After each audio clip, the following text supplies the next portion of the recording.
Hey guys, welcome back to tech Pathshala. मैं हूं मुनाफ और आज हम डिस्कस करने वाले हैं उन एसेंशियल स्किल्स के बारे में जो एक सॉफ्टवेयर डेवलपर के पास होनी चाहिए। So let's get started. अगर आप भी सॉफ्टवेयर डेवलपर बनना चाहते हो या फिर ऑलरेडी सॉफ्टवेयर डेवलपर हो तो इस वीडियो में हम लोग कुछ technical skills and non technical skills के बारे में बात करने वाले हैं जो एक सॉफ्टवेयर डेवलपर के पास होनी चाहिए, जिसमें से पहली स्किल है प्रोग्रामिंग फंडामेंटल। तो प्रोग्रामिंग फंडामेंटल्स है क्या? तो हम लोग प्रोग्रामिंग के जरिए एक सॉफ्टवेयर डेवलप करते हैं और ये प्रोग्रामिंग करते हैं वेरियस प्रोग्रामिंग लैंग्वेजेस के साथ, जैसे जावा, जावास्क्रिप्ट, पाइथन एंड पीएचपी। और ये सब प्रोग्रामिंग लैंग्वेजेस में कॉमन क्या है? उनके fundamentals like variables, data types, operators, ये सब फंडामेंटल्स है। लूप्स, कंडीशंस, ये सब फंडामेंटल हर प्रोग्रामिंग लैंग्वेजेस में होते हैं। हमें ये पता होना चाहिए। सो ऑब्वियसली हर किसी को जो प्रोग्रामिंग लैंग्वेज ऑलरेडी कर रहा है यूज, उनको ये फंडामेंटल तो पता होगा, लेकिन हमें सिर्फ सिंटैक्स नहीं पता करना है, हमें उनके यूज केसेस भी पता करने हैं। जैसे कि वेरिएबल करता क्या है? वेरिएबल डेटा को स्टोर करता है। लूप्स क्या करते हैं? कंडीशंस क्या करते हैं? अगर हमें प्रोग्रामिंग फंडामेंटल्स का यूज केस समझ में आ जाए तो हम कोई भी प्रोग्रामिंग लैंग्वेज में काम कर सकते हैं, क्योंकि हर प्रोग्रामिंग लैंग्वेज में उनके फंडामेंटल्स सेम होते हैं।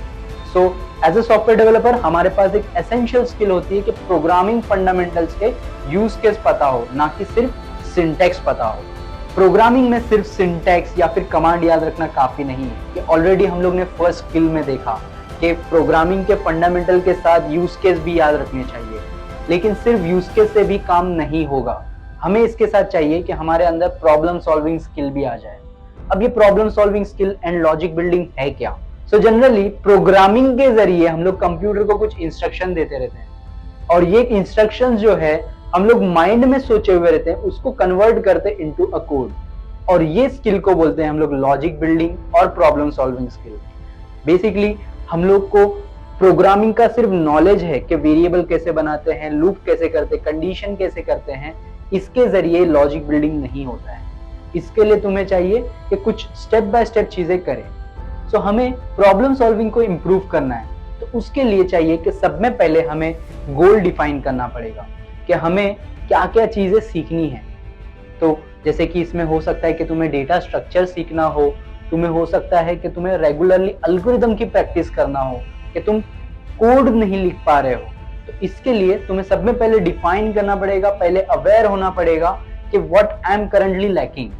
कि अगर मेरे को प्रोग्रामिंग लैंग्वेज ही नहीं पता है तो पहले तो प्रोग्रामिंग लैंग्वेज के फंडामेंटल्स हम लोग सीख सकते हैं। लेकिन प्रोग्रामिंग लैंग्वेज के फंडामेंटल्स हमें आते हैं, लेकिन मैं लॉजिक को वो प्रोग्रामिंग लैंग्वेज में कन्वर्ट नहीं कर पा रहा हूँ। तो इसके लिए चाहिए कि तुम्हें प्रैक्टिस करना पड़ेगा। कैसे प्रैक्टिस कर सकते हैं?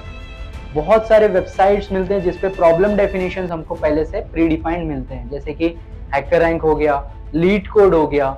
इस पे पहले से प्री डिफाइंड प्रॉब्लम डेफिनेशंस होते हैं जिसके जरिए हम लोग हमारा प्रॉब्लम सॉल्विंग स्किल को इम्प्रूव कर सकते हैं। तो यहाँ पे एक चीज हो सकती है कि प्रैक्टिस करते टाइम हैकररैंक या लीड कोड पे हमसे वो प्रॉब्लम सॉल्व ना हो, जबकि हमें प्रोग्रामिंग लैंग्वेज आ रही है।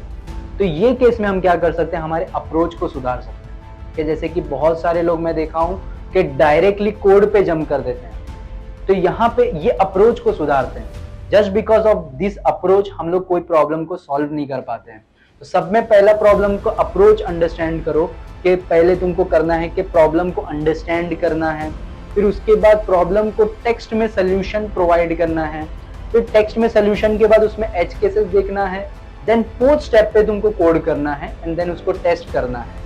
तो ऐसे वे में तुम तुम्हारे प्रॉब्लम को सॉल्व कर सकते हो, प्रॉब्लम सॉल्विंग स्किल को इम्प्रूव कर सकते हो, कि तुम्हारे अप्रोच को सुधार सकते हो। सेकेंड स्टेप में अगर अप्रोच सुधर गया, इसके बाद तुम जा सकते हो डेटा स्ट्रक्चर्स के लिए, कि तुम चेक कर सकते हो कि there are various data structure. जो तुम प्रॉब्लम सॉल्व कर रहे थे उसके लिए अलग अलग टाइप के डेटा स्ट्रक्चर्स थे जिससे तुम वो प्रॉब्लम को सॉल्व कर सकते थे और एफिशिएंट वे में लिख सकते थे। अब एफिशिएंट वे में लिखने के लिए हमें पता होना चाहिए time complexity and space complexity. तो this is all inside the problem solving skill and logical thinking, जिसके अंदर हम कुछ इस तरीके से हमारी ये स्किल को बिल्ड कर सकते हैं। स्किल को कहीं से भी हम सीख नहीं सकते, हमको रेगुलरली प्रैक्टिस करके इम्प्रूव करना पड़ेगा। तो अभी तक हम लोग ने जो डिस्कस किया उसके अंदर प्रोग्रामिंग इन्वॉल्व थी। जैसे कि प्रोग्रामिंग के लैंग्वेज के साथ हमें उसका फंडामेंटल का यूज केस पता होना चाहिए। और सेकंड जो था कि प्रॉब्लम सॉल्विंग के स्किल का इम्पोर्टेंस हमें पता चला। बट थर्ड, इसमें प्रोग्रामिंग कहीं पे इन्वॉल्व नहीं है, बट ये प्रोग्रामिंग के रिलेटेड है। सो बेसिकली मैं बात कर रहा हूँ वर्जन कंट्रोल की। तो हमें प्रोग्रामिंग लैंग्वेज तो आ गई, प्रॉब्लम सॉल्विंग स्किल भी आ गई, but for management of the code हमें पता होना चाहिए वर्जन कंट्रोल, जो तुम्हें हेल्प करेगा ग्रुप में काम करने के लिए। तुम कभी भी अकेले सोलो परफॉर्म तो नहीं कर रहे होगे कोई कंपनी में, तुम टीम में काम कर रहे होगे, वहां पे ये स्किल, ये नॉलेज बहुत काम में आ जाता है वर्जन कंट्रोल। तो बेसिकली वर्जन कंट्रोल करता क्या है? सो वर्जन कंट्रोल बेसिकली /git जो है ये एक कमांड लाइन टूल है जिसके जरिए तुम टीम में कोड को मैनेज कर सकते हो। कैसे? तुम्हारा कोड जो है तुम कहीं पे भी रख सकते हो, ड्राइव वगैरह पे भी रख सकते हो, बट यहाँ पे जो है ट्रैकिंग एंड बैकअप प्रॉपरली नहीं होगा। यहाँ पे कोड को प्रॉपरली ट्रैकिंग मिल जाता है। मैं इन डिटेल नहीं बताना चाहता कि गिट में क्या क्या चीजें होती है, but just to give you the understanding कि गिट के थ्रू तुम ट्रैकिंग अच्छे से कर सकते हो तुम्हारे कोड की, कि किस किस ने कब कब क्या कोड किया हुआ है, क्या हिस्ट्री है, कब कोड को चेंज किया है। इवन मैं चाहता हूँ मेरे कोड को 1 साल पहले ये फाइल में क्या चेंज किया था देखना है, और उसका मैसेज क्या है कि उसने क्यों चेंज किया था, वो सब चीज मैं देख सकता हूँ because of the git. So it is very important, must have skill for any software developers. सो अब तक हमने प्रोग्रामिंग लैंग्वेजेस के बारे में बात किया।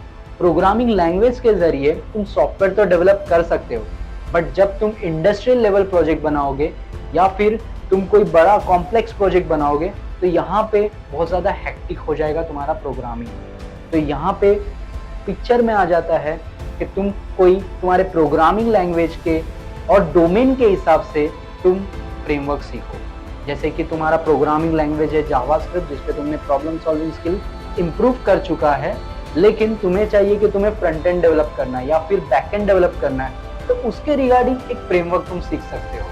जैसे कि स्पेसिफिक लारावेल या फिर एक्सप्रेस, ऐसे सब बहुत सारे फ्रेमवर्क्स मार्केट में अवेलेबल है जो तुम सीख सकते हो, और ये भी एक मस्ट स्किल है for any software developer to begin with. So अब हमारे पास प्रोग्रामिंग लैंग्वेज भी आ गई और हम लोग फ्रेमवर्क के जरिए एप्लीकेशन भी बिल्ड करना सीख गए, बट यहाँ पे अभी भी हम लोग प्रॉपर कोड नहीं कर रहे। तो यहाँ पे हमारे पास कुछ आ जाते हैं कि हमें प्रिंसिपल्स पता हो, हमारे पास आ जाते हैं कि हमारे को डिज़ाइन पैटर्न्स पता हो या फिर कन्वेंशंस पता हो। जैसे कि डिज़ाइन पैटर्न्स में सिंगलटन पैटर्न, ऐसे बहुत सारे पैटर्न्स हैं जो front end and back and बहुत सारे डोमेन्स में यूज होते हैं। डिज़ाइन प्रिंसिपल्स जैसे सॉलिड प्रिंसिपल्स हो गए, ड्राई प्रिंसिपल्स हो गए, ये सब प्रिंसिपल्स हमें पता होने चाहिए जब भी हम लोग सॉफ्टवेयर का कोड लिख रहे हैं या फिर सॉफ्टवेयर मैनेज कर रहे हैं या फिर सॉफ्टवेयर आर्किटेक्ट कर रहे हैं। एज अ डेवलपर जो भी चीज़ हम लोग कर रहे हैं, हमें design principles, design patterns, conventions जो प्रोवाइडेड है from the programming language only, या फिर तुम्हारे भी कुछ कन्वेंशंस है जो तुम फॉलो करना चाहते हो through out the software development. अब तक हमने टेक्निकल स्किल्स के बारे में बात किया कि एक सॉफ्टवेयर डेवलपर के पास एक एसेंशियल टेक्निकल स्किल्स क्या होनी चाहिए। इसके अलावा भी बहुत सारे टूल्स होते हैं, बहुत सारे स्किल्स होते हैं जो हम लोग ने नहीं ऐड किया, लेकिन this is must have skills जो हम लोग ने अभी तक टेक्निकल के बारे में बताया।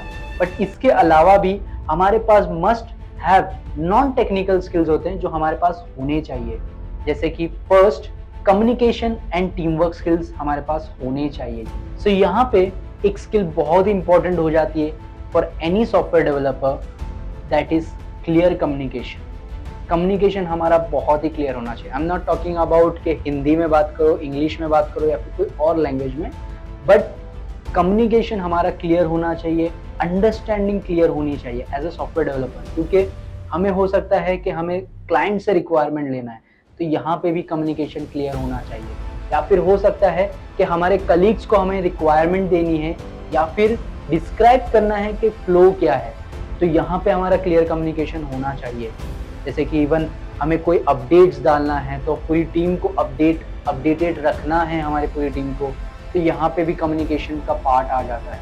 तो as a software developer communication one of the important role play करता है फॉर सॉफ्टवेयर डेवलपमेंट, क्योंकि हम अकेले डेवलपमेंट नहीं करने वाले हैं सॉफ्टवेयर डेवलपमेंट, वो हमारे साथ बहुत सारे कलीग्स होने वाले हैं या फिर बहुत सारे टीममेट्स होने वाले हैं। सिर्फ टेक्निकल ही नहीं, नॉन टेक्निकल पर्सन भी इन्वॉल्व हो गए सॉफ्टवेयर डेवलपमेंट में।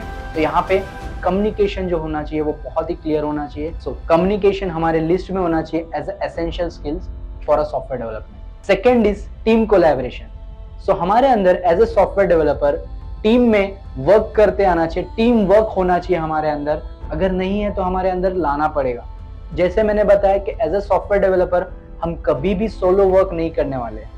For a complex project, for a industrial project, there will be a team, और हमें वो टीम में वैसा काम करते हुए आना चाहिए। टीम में हो सकता है टेक्निकल पर्सन हो, नॉन टेक्निकल पर्सन हो, कुछ इश्यूज हो उनके साथ डिस्कस करते हुए आना चाहिए, सॉल्यूशंस निकालते हुए आना चाहिए। हो सकता है कि तुम टीम में सीनियर होगे तो जूनियर को हेल्प करते हुए आना चाहिए। This is basically team work. अगर तुम जूनियर हो तो प्रॉपर सोल्यूशन डिस्कस करते हुए आना चाहिए, तुम्हें टीम को आगे लेके जाते हुए आना चाहिए। तुम्हें एक अंडरस्टैंड करना होगा तुम्हारे टीम का विजन क्या है, तुम्हारे टीम का गोल क्या है। तुम्हें कभी भी ऐसा नहीं होना चाहिए कि टीम के अंदर तुम सोलो काम कर रहे हो, तुम्हें टीम को साथ में लेते हुए चलते आना चाहिए।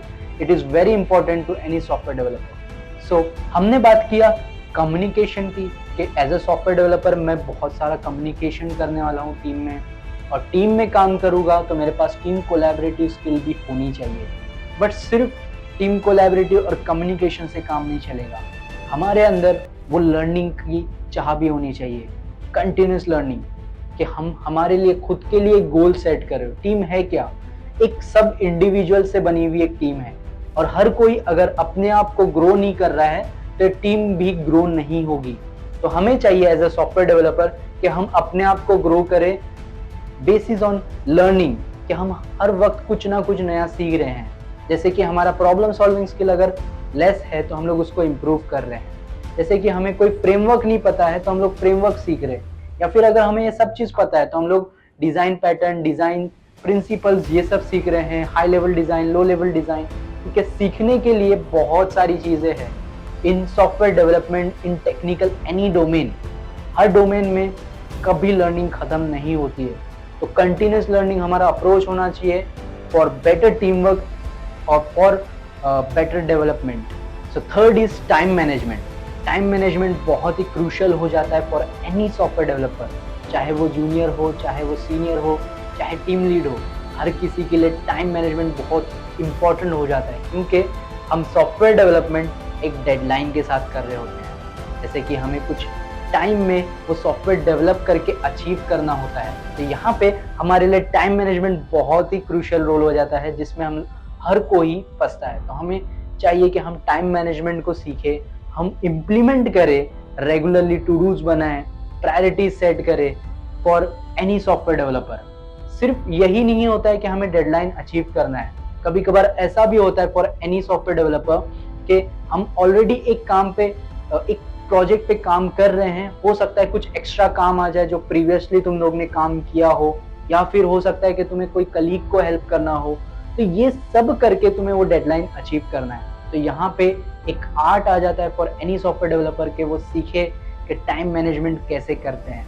It is very crucial and it is very must to have for any software developer. So fourth skill is leadership skill. Leadership skill बहुत ही इंपॉर्टेंट हो जाता है सॉफ्टवेयर डेवलपमेंट में। जैसे तुमने सुना होगा टीम लीड, टेक लीड, तो it is very crucial positions. Also मैं नहीं मानता कि लीडरशिप एक कोई पोजीशन है, कोई तुम्हें अपॉइंट करता है। लीड तुम खुद से बनते हो। जब तुम्हारे अंदर वो स्किल आ जाती है तुम लीड बन जाते हो, चाहे तुम जूनियर ही क्यों ना हो। एक लीडरशिप स्किल अगर तुम्हारे अंदर है, तुम जल्दी लैडर को क्लाइंब कर सकते हो। जैसे कि तुम जल्दी से टीम लीड, टेक लीड ऐसे बन सकते हो। ऑब्वियसली तुम्हारे पास टेक्निकल स्किल्स तो होनी ही चाहिए, लेकिन सिर्फ टेक्निकल स्किल से कोई लीडरशिप पोजीशन पे नहीं आता है। उनके अंदर वो लीडरशिप क्वालिटी होनी चाहिए। जनरली एक लीडर क्या करता है, टीम लीड क्या करता है, वो टीम को असेस करता है, टीम को हेल्प करता है, वर्क को डिस्ट्रीब्यूट करता है as per their performance, as per their skills. So it is very crucial role, और ये बहुत ही इंपॉर्टेंट स्किल हो जाती है for any developer, for anyone, not just a developer, for anyone, like technical, non technical person जो भी है, उनके लिए बहुत इंपॉर्टेंट हो जाता है कि वो अंदर अपने लीडरशिप स्किल लेके आए, वो सीखे कि कैसे लीड करें, क्या चीज़ इंपॉर्टेंट होती है टू बिकम अ लीडर। तो ये सब चीज़ें हमारे अंदर सीखने के लिए बहुत इंपॉर्टेंट हो जाता है। सो द लास्ट स्किल जो मैं मेंशन करने वाला हूँ in the non technical skills, that is persistence और patience. Basically as a software developer हमारे अंदर पेशेंस बहुत ही इंपॉर्टेंट हो जाता है। ये कहीं पे तुम्हें बोला नहीं जाएगा कि ये सॉफ्ट स्किल तुम्हारे पास होनी चाहिए, नहीं होनी चाहिए। This is just adding, because मेरे टाइम पे, मेरे over the software development career में मुझे टेक्निकली बहुत परसिस्ट करना पड़ा कि लाइक ये चीज़ नहीं हो रही, स्पेशली इन डिबगिंग कि बहुत ज़्यादा कोड बड़े बड़े हैं, उसमें डिबग करना है, बग्स आ रहे हैं, तो यहाँ पे पेशेंस रख के वो काम को कंप्लीट करना बहुत इंपॉर्टेंट हो जाता है और ये हर किसी के अंदर नहीं होता है। सो दैट्स वाई पेशेंस बहुत इंपॉर्टेंट हो जाता है। कभी कोई चीज़ तुम्हारे हिसाब से नहीं चलेगी, कभी कभार ऐसा हो जाता है कि 2-2 दिन हम डेवलप कर रहे हैं, वो चीज़ नहीं चल रही है। मेरे केस में एक बार हुआ कि मैंने पूरा एप्लीकेशन डेवलप किया हूँ और वो स्क्रैप हो गया। यहाँ पे तुम्हें मोटिवेटेड भी रहना है, तो self motivation, persistence and patience, ये सब चीज़ें भी एक पार्ट हो जाती है सॉफ्टवेयर डेवलपमेंट के अंदर, जिसके अंदर तुम्हें चाहिए डिबगिंग के लिए। हो सकता है एग्जिस्टिंग कोड है, बहुत ज़्यादा बड़ा एग्जिस्टिंग कोड है, तुम्हें वो अंडरस्टैंड करना है और उसके अंदर चेंजेस लेके आने हैं, और ये होगा ही। If you are becoming a software developer, तो ये होगा ही कि बहुत ज़्यादा बड़े कोड है, वो बड़े कोड के अंदर डिबगिंग करना है, चेंज एनालिसिस करना है, तो ये होगा। और ये सब चीज़ के लिए तुम्हें चाहिए कि तुम परसिस्टेंट रहो, तुम पेशेंस रखो तुम्हारे काम के लिए, और सेल्फ मोटिवेटेड रहो, कहीं भी डीमोटिवेट नहीं होना है हमें। So these are the essential skills for any software developer जो बनना चाहता है, जो ऑलरेडी सॉफ्टवेयर डेवलपमेंट के फील्ड में है। So that's it for today guys.